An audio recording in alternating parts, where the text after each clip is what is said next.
Hello and good morning to all the viewers. Welcome to my YouTube channel once and once again. सबसे पहले आप सबों को गणतंत्र दिवस की हार्दिक शुभकामनाएं हैं। आज का जो टॉपिक है मेरा वो बहुत ही इंपॉर्टेंट टॉपिक है एक्सप्लेनेशन, जो कि 5 मार्क्स का आता है और ये जो है ना बिहार बोर्ड के बच्चों के लिए बहुत ही इंपॉर्टेंट है। एक्सप्लेनेशन लगता बड़ा टफ है, लेकिन मैं इसको बहुत ही इजी बना दिया हूं इस टॉपिक को। एक्सप्लेनेशन आपके दो एक्सप्लेनेशन आते हैं, एक पोएम से आते हैं, एक प्रोज से आते हैं। तो घबराने की बात नहीं है। मेरा वीडियो देखिए, पूरा वीडियो देखिए, लाइक और सब्सक्राइब शेयर करिए और वीडियो कंप्लीटली लास्ट तक देखिए, आपको कोई प्रॉब्लम नहीं होगा। देखिए ये टॉपिक हमारा है एक्सप्लेनेशन, हिंदी में इसको व्याख्या कहते हैं। होता क्या है ना कि इसमें से पोएम के आपको कुछ लाइन दिए जाएंगे, उसको एक्सप्लेन करना है, वेरी इजी। तो एक्सप्लेन करने के लिए सबसे बड़ी बात, सबसे पहली बात क्या करना है आपको कि ये लाइन कहां से लिया गया, कौन सा पोएम से या कौन सा प्रोज से, तो ये आपको पहले पता करना है कि ये लाइन लिया कहां गया है, कहां से गया है। तो कुछ लाया गया है, कुछ लाइन मैंने लिया है कुछ पोएम से, और उसको एक्सप्लेन कैसे किया जाता है, क्या स्टेप्स हैं, उसको मैंने बताया अपनी इस वीडियो में। तो वीडियो पूरा देखिए, लास्ट तक देखिए, फायदा होगा, बहुत फायदा होगा। देखिए क्वेश्चन दो तरह के आएंगे, एक कुछ पोएम से, कुछ प्रोज से। 5 मार्क्स इसके भी रहेंगे और 5 मार्क्स प्रोज से भी रहेंगे। तो कुछ पोएम का लाइन लिया गया और पोएम को आज मैं बता रहा हूं इस वीडियो में। देखिए लाइन लिया गया है, but beauty vanishes, beauty passes, however rare, rare it be. अगर ब्यूटी की बात की गई है ना, तो आप जानेंगे कि ये ब्यूटी जो है एन इपीटफ से ली गई है। ब्यूटी एन इपीटफ वर्ड से ली गई है। तो सबसे पहले क्या है, सबसे पहला जो स्टेप है एक्सप्लेनेशन का, कि आपको ये फाइंड आउट करना है ना कि ये लाइन कहां से लिया गया है। तो ये लाइन लिया गया इपीटफ से। अब इपीटफ लिखा कौन है, तो वाटर डेलामार, ये आपको पता करना है। उसके बाद हम लोग इस लाइन पे पोएट क्या करना चाहता है, इस लाइन के थ्रू पोएट क्या कहना चाहता है, उसको एक्सप्लेन करना होता है, उसको लिखना पड़ता है, वेरी इजी। तो सबसे पहले अगर लाइन एक लाइन ली गई है तो दिस लाइन, अगर एक लाइन से अधिक ली गई है तो दीज लाइन। दीज जो है ये प्लूरल वर्ड है, दीज लाइन्स ये पंक्तियां, दिस लाइन तो यह लाइन। This line has been taken from the poem an epitaph, very easy. कहां से लिया गया, इपीटफ से लिया गया। पहला लाइन आप लिखेंगे कि this line has been taken from epitaph. अब देखिए पता तो हो गया इपीटफ। अब इपीटफ लिखा कौन है, तो it is compose by Walter de la Mare. ये वाटर डेलामार के द्वारा कंपोज किया गया, लिखा गया है। अब देखिए इस लाइन में क्या बताना चाहते वाटर डेलामार, वाटर डेलामार बताना चाहते कि ब्यूटी जो है ना वो वैनिश होता है। ब्यूटी वैनिश मतलब होता है ब्यूटी गायब हो जाता है, आपकी सुंदरता परमानेंट नहीं है। आपकी जो सुंदरता है, फिजिकल ब्यूटी जो है वो परमानेंट नहीं है। वाटर डेलामार इस लाइन के थ्रू यही कहना चाहते हैं कि जो ब्यूटी ऑफ ड्यूटी होता है वो परमानेंट होता है। आपका जो काम है ना वो परमानेंट होता है, अगर अच्छे काम करेंगे तो वो परमानेंट होता है। तो इस लाइन में वाटर डेलामार यही कहना चाहते हैं, इन this line The poet wants to teach us the philosophy of immortality। वो कहते हैं क्या, immortality की philosophy को उसने बताया क्या कि कोई भी लिविंग थिंग जो है या नॉन लिविंग थिंग है वो इमोर्टल नहीं है। इमोर्टल नहीं है, लिविंग थिंग्स के बारे में उन्होंने यहाँ कहा है कि कोई भी इमोर्टल नहीं है, यानी अमर नहीं है, सब मॉर्टल है। उसकी फिलॉसफी को उसने बताया है। The poet says that the physical beauty disappears। Disappear मतलब गायब हो जाना। जो फिजिकल ब्यूटी है ना वो डिसअपियर हो जाता है, गायब हो जाता है। With the passes of time, समय बीतता जाएगा, आपकी फिजिकल ब्यूटी जो है, आपके शरीर की जो सुंदरता है ना वो गायब हो जाएगी, फिजिकल ब्यूटी।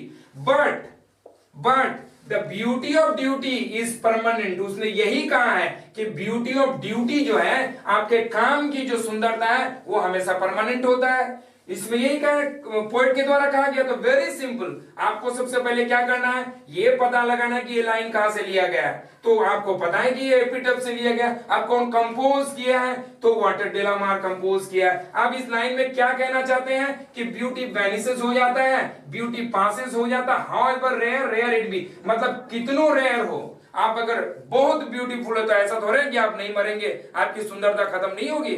पोएट यही कहना चाहते हैं। आप देखिए इसको अगर और अच्छा आप बनाना चाहे तो वाटर डेलामार के बारे में, अबाउट वाटर डेलामार आप पोएट के बारे में लिखिए इसमें, कि उसका जन्म क्या हो, कहां हुआ, कब हुआ, कौन सा अवार्ड दिया गया, कौन अवार्ड दिया है, ये सारा कुछ लिखिए आप। अब देखिए नेक्स्ट हमने लिया है, how often I think of going there to peer through the blind eyes of the window. याद रखिएगा ब्लाइंड आईज, ब्लाइंड आईज ये माय ग्रैंड मदर्स हाउस से है, my grand mother's house. Blind eyes, blind eye का use किया गया my grand mother house. तो देखिए दिस लाइन हैज बीन, क्योंकि एक लाइन है इसलिए हमने लिखा है कि this line has been taken from the poem my grand mother's house. Very simple, सबसे आपको ये पता करना है कि माय ग्रैंड मदर्स हाउस का है, grand mother's house. Blind eye आप जहां देखेंगे ग्रैंड मदर है। विंडो वर्ड पूरे पोएम में केवल एक ही वर्ड पोएम में यूज किया गया है माय ग्रैंड मदर्स हाउस में। तो this line has been taken from my grand mother's house. It is written by Kamala Das या कंपोज्ड बाय कमला दास, कमला दास के द्वारा लिखा गया। कमला दास के बारे में आपको जानना है, 1976 में उनकी ऑटोबायोग्राफी पब्लिश हुई थी। 1984 में उनको नोबेल प्राइज के लिए शॉर्ट लिस्टेड किया गया था। 2001 में वो मुस्लिम धर्म अपना के कमला सुरैया बन गई थी। 2009 में उसकी मृत्यु हो गई थी। यस अल्लाह उनका लिखा हुआ लास्ट जो पोएम था, दैट वाज स्टोरी था, शॉर्ट स्टोरी था, उसका नाम था यस अल्लाह, जो 2001 में पब्लिश हुआ था। तो ये सारे चीज, अगर इसको और आप ब्यूटीफुल बनाना चाहते हैं तो इसमें कमला दास के बारे में लिख देना है।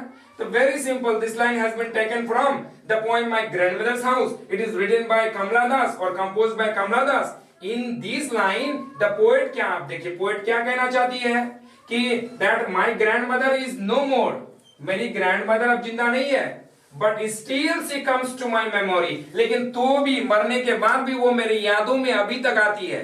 ये कहना चाहती है, ये कहना चाहती है। And she wants to visit that house when her grandmother, where her grandmother lived. अब वो घर वहां जाना चाहती है, फिर से उस घर में जहां पर उसका ग्रैंडमदर, उसकी दादी माँ रहा करती थी। जिस घर में शादी के बाद वो कोलकाता आ गई, उसी दौरान उसकी दादी माँ की मृत्यु हो गई। तो वो बहुत शॉक्ड थी। Now she thinks of going there, वो वहां जाने के बारे में सोच रही है। wants to look through the blind window of that house, और उस घर की खिड़कियों से ब्लाइंड विंडो का यूज किया गया है। क्यों भाई, जिस खिड़की से लोग नहीं देखते वो खिड़की तो ब्लाइंड ना हो गया, उसकी दादी मां मर गई, उस घर में कोई नहीं है, इसलिए ब्लाइंड विंडो ऐसा कहा गया, ब्लाइंड विंडो। तो वो कह रही है कि मैं उस घर पे जाना चाहती हूँ जहां मेरी ग्रैंडमदर थी, वो अब मर गई है, उस ब्लाइंड विंडो से मैं झांकना चाहती हूँ। नेक्स्ट हमारा लिया गया, देखिए Here lies the most beautiful। हमने क्या कहा कि ब्यूटीफुल का यूज किया गया एन एपिटफ, ब्यूटीफुल का यूज किया गया एन एपिटफ। ये ट्रिक है। मेरे एक्सप्लेनेशन वाले वीडियो को अगर देखेंगे तो आपका एक भी एक्सप्लेनेशन नहीं छूटेगा, ये पक्का भी है। देखिए ब्यूटी का यूज किया गया है, इसका मतलब एन एपिटफ से लिया गया। वेरी सिंपल, जो पहला वाला हमारा था एन एपिटफ का। This line has been taken from the poem an epitaph, epitaph से लिया गया है। It is composed by Walter de la Mare. आप इसको और खूबसूरत अगर आप बनाना चाहते हैं तो वाल्टर डे ला मार के बारे में लिखिए। 1953 में उनको कौन सा ऑर्डर ऑफ मेरिट की उपाधि दी गई है, क्वीन एलिजाबेथ सेकंड के द्वारा, और उनका जन्म का हुआ, मृत्यु का हुआ, सारा कुछ आप उसमें मेंशन करिए। The poet describe a beautiful lady who is dead. इसमें वो क्या कहा कि here lies the most beautiful lady, यहाँ एक सुंदर महिला है, लाई है, लेटी हुई है। वो कह रहा है क्या कि एक सुंदर महिला के बारे में डिस्क्राइब किया है जो कि डेड है, मर गया है। He likes her very much, वो उस महिला को बहुत प्यार करता था। पोएट कौन, Walter de la Mare. The poet goes near the grave, वो ग्रेव में उसके कब्र के पास जाता है, जाके पास में झांकता है, देखता है, एंड सेज, और क्या कहता है कि this lady was very kind, कि ये महिला को देखिए ये बहुत ही काइंड थी, बहुत दयालु थी, and free to move everywhere, और कहीं भी जाने के लिए वो फ्री थी। The poet praises the lady, और उस लेडी के बारे में प्रेज करती है, प्रशंसा करती है। तो ये थे हमारे एक्सप्लेनेशन के कुछ टॉपिक्स। तो ये बहुत ही इजी है, आप इजी बना सकते हैं। और भी मेरे जो नेक्स्ट वीडियो आने वाले हैं वो प्रोज से होंगे। तो अब